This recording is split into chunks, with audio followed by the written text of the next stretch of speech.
Welcome back everybody. We managed to get outside of Pamplona. We're on the NA150. Bike seems to be okay. A little bit spluttery but running okay now.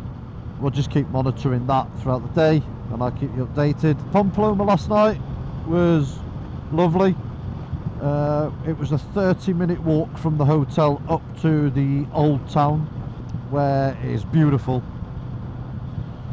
Lots of oldie-worldy, cobbledy streets, tight, knitted together medieval buildings. We didn't manage to go up to the bull ring. However, we were watching videos on YouTube of the bull run in Pamplona. How everybody gets down them tiny streets trying to run away from a bull or a group of bulls is beyond me.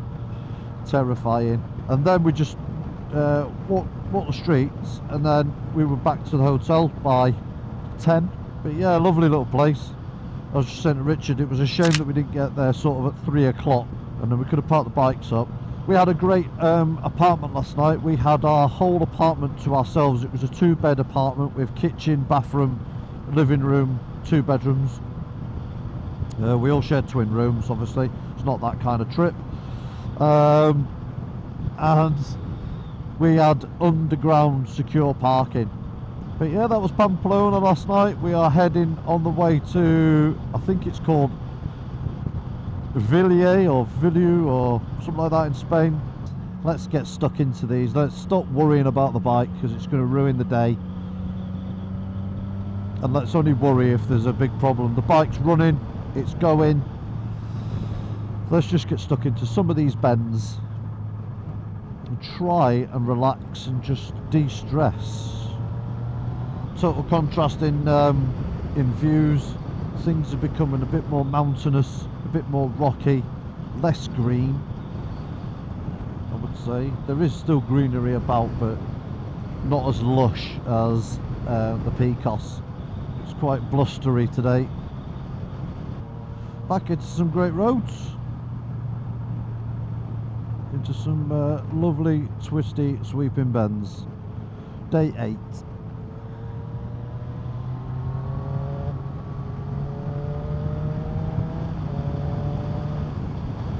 She's back to sounding her normal self. That big sharp bite of brap as you exit the corner is back. Now we're starting to hear the tracer as she usually is, back to her normal self. Maybe she just had a little bit of a cold, bless her, this morning. Cost me €30 for the diagnostic though. We're just following this 178 and we're following this river down by my left. We're following, I suppose, the valley of that river, and we've got sort of cliffs and rocks either side, ticking off and peeling off these twisties.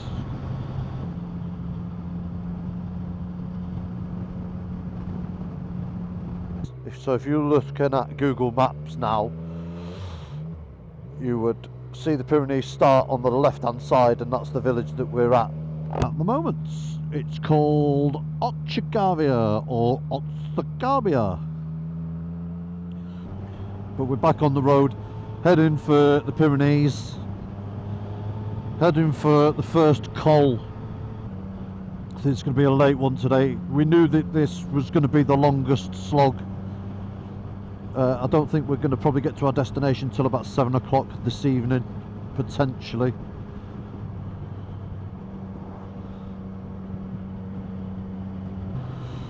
But we've just come up this this back road up to the Pyrenees. Few bikers coming back down. This is the road that Richard wants to ride. I'm not sure whether he's ridden this one before, but he was dead keen to take us up here. If he's talked about anything the whole trip, this is it.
Alright.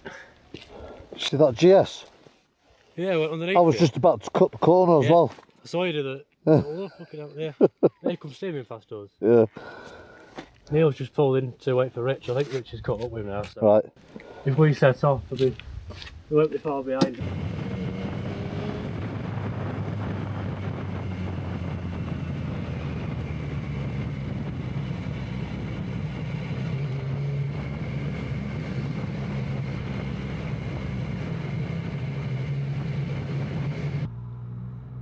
I think we're on the D918,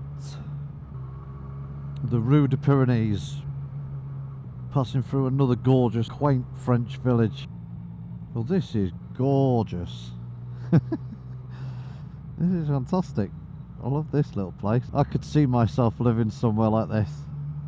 I'm loving it around here. Loving France.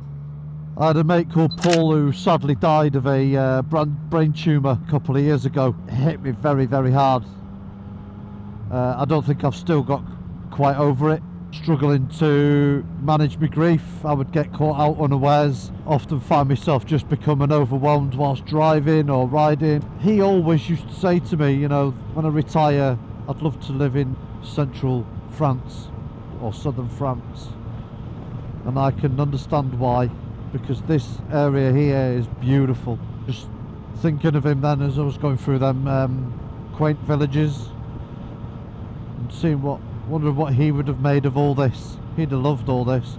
Loved his red wine, loved his cheese. He'd have loved it. He'd have loved France. But I am happy so far with the route, because this road and the roads before it, and I'm sure the roads after it, are absolutely stunning.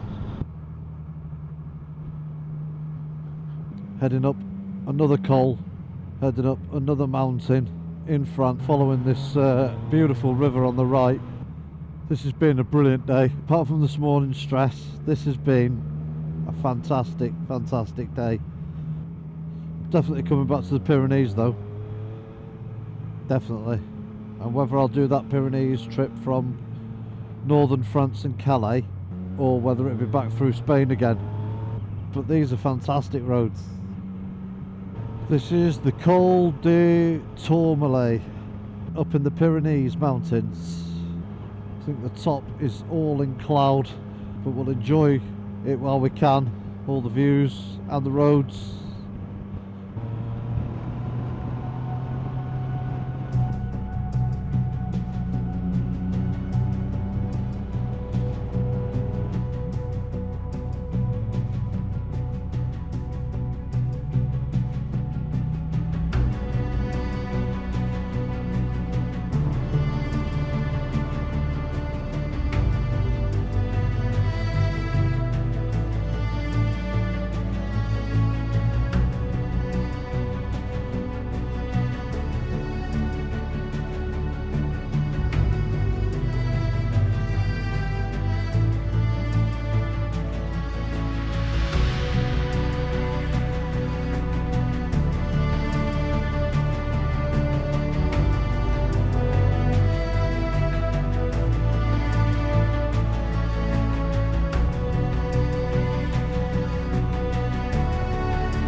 Perfect. Lovely. They're all brilliant. I love them.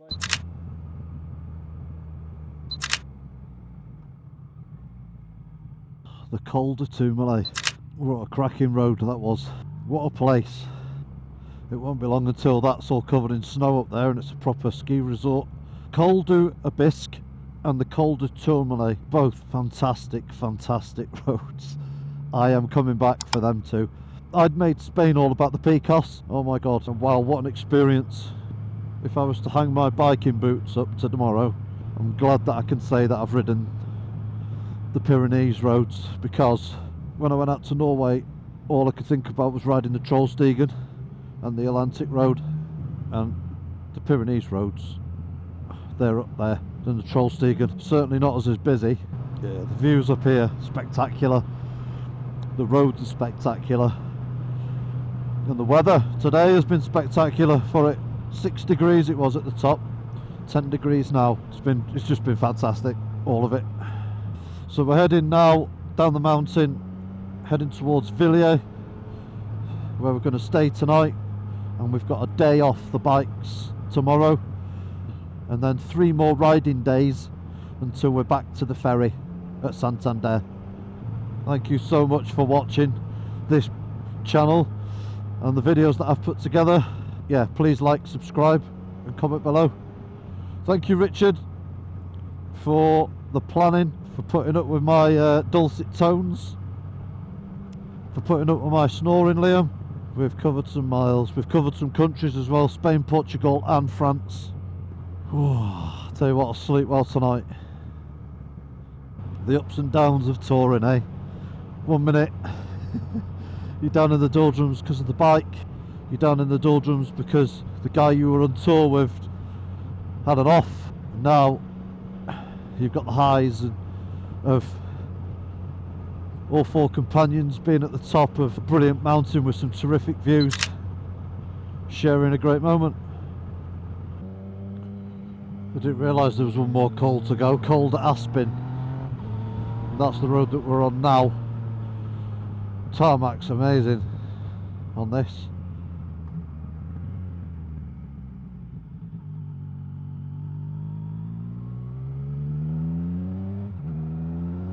What another amazing road, the Col du Aspin. Another quick one, really. I quite like these quick open ones where you can get up and down quite quick. The 3 that we've ridden have been some of the most amazing roads I've ever ridden.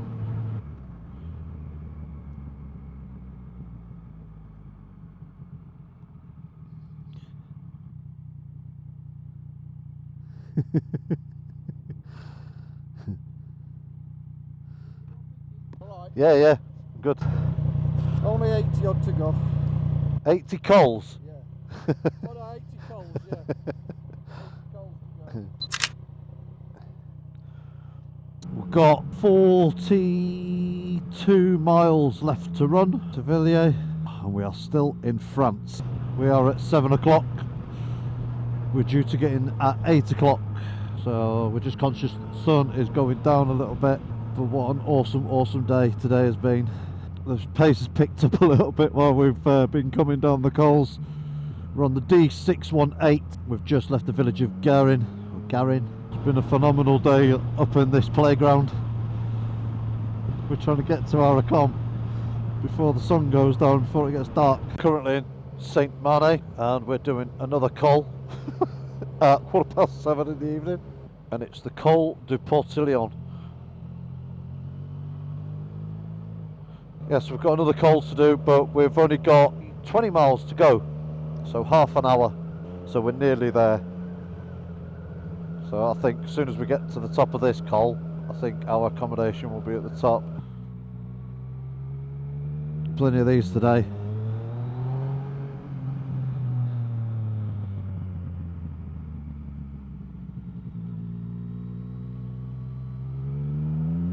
There's more switchbacks on this col. I don't know how these Tour de France riders do it, you know, come bombing down on the racing bikes. This one's a bit more technical than the others, a bit more slower.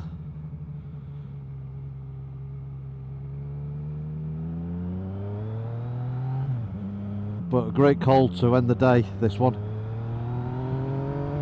I'll tell you what, since this morning the Trace has not missed a beat on these bends. She's been amazing. She's not gargled, she's not stuttered.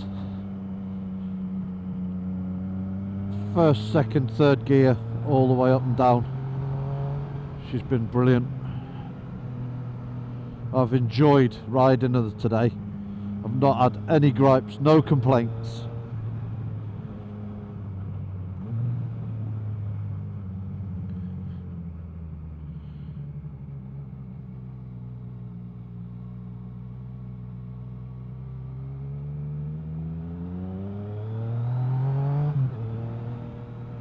I love a quick shifter on these roads though.